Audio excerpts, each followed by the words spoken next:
glóbulos rojos, eritrocitos o hematíes. Estas son células sanguíneas encargadas de llevar oxígeno de los pulmones a los tejidos y dióxido de carbono de los tejidos a los pulmones, gracias a la hemoglobina que contienen. Son llamados corpúsculos porque no poseen núcleo, aunque las células de las cuales se derivan sí poseen núcleo. Tampoco poseen organitos celulares. Estos tienen forma de discos bicóncavos, es decir, que si lo vemos de lado, en este corte vamos a tener que son cóncavos de un lado y cóncavo de otro, por eso son bicóncavos. Esto le da una forma que cuando lo vemos de frente se ven más gruesos en la periferia y más delgados en el centro, por lo que el centro se verá más pálido, aunque aquí en este dibujo no se ve tan pálido, pero si lo vemos en este corte real, vemos cómo son más gruesos en la periferia y cómo su centro se ve cóncavo y más pálido. En este otro corte vemos cómo se van a ver las periferias oscuras y los cortes claros. Esta configuración o esta forma bicóncava le confiere mayor área para la superficie del intercambio gaseoso entre los tejidos y la célula, o sea, entre los eritrocitos y los tejidos. Los eritrocitos van a medir aproximadamente 7.6 micras de diámetro y 1.9 micras de grosor. También pueden adoptar forma de campana y de copa, aunque en menor proporción.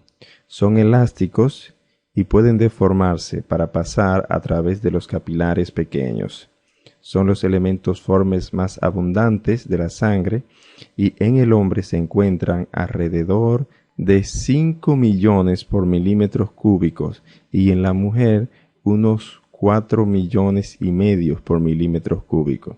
Estas cantidades normalmente pueden variar hasta en 1 millón, además de que la estancia por tiempo prolongado en lugares altos provoca el aumento fisiológico del número de los eritrocitos, lo que se le llama policitemia fisiológica.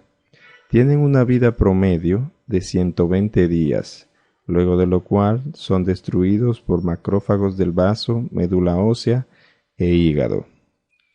Los eritrocitos poseen una membrana plasmática que consta de unos 50% de proteínas, 40% de lípidos y 10% de carbohidratos aproximadamente. De estas proteínas, casi la mitad son proteínas integrales.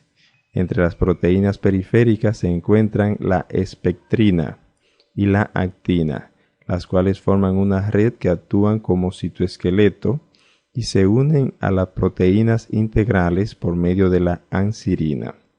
La espectrina mantiene la forma bicóncava del eritrocito y además permite el intercambio de oxígeno y dióxido de carbono en el interior. Los eritrocitos se tiñen de rojo, por lo que son acidófilos.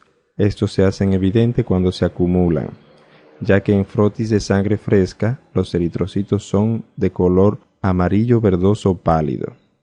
En la sangre estancada tienden a adherirse entre sí para formar pilas de monedas, como vemos por ejemplo en este corte donde ellos se adhieren. Cuando se adhieren forman las pilas de monedas que pueden ser de varios tamaños. Aquí vemos que tenemos pilas de monedas cortas, otras un poco más largas y así sucesivamente. La hemoglobina es la proteína transportadora de oxígeno y dióxido de carbono que se encuentra dentro de los eritrocitos, a la cual debe su color y función, y que también determina parte de su forma. La hemoglobina está compuesta por 4 cadenas polipeptídicas, cada una de las cuales está enlazada covalentemente con una molécula de heme, que contiene hierro. La mitad globina libera oxígeno y fija dióxido de carbono en los tejidos, mientras que en los pulmones, donde hay una concentración elevada de oxígeno, libera dióxido de carbono y fija oxígeno. Cuando se combina con el oxígeno, es llamada oxihemoglobina, y con el dióxido de carbono se denomina carbaminohemoglobina o carbohemoglobina, reacciones estas que son reversibles. También se combina con el monóxido de carbono y forma la carboxihemoglobina, combinación que no es reversible y que puede causar la muerte. La concentración normal de hemoglobina es aproximadamente de 33% del contenido de los eritrocitos.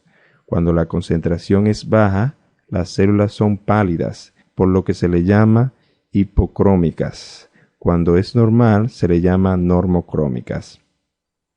La hemoglobina normal del adulto es la hemoglobina A. Esta puede sufrir alteraciones en su composición, siendo una de las más comunes el síndrome de la anemia falciforme o drepanocítica, donde se produce la hemoglobina S. Esos eritrocitos, en presencia de baja presión de oxígeno, adoptan forma semilunar, se tornan menos flexibles y son propensos a romperse, lo que se denomina hemólisis. En la superficie externa, los eritrocitos poseen antígenos, que son carbohidratos que determinan los grupos sanguíneos.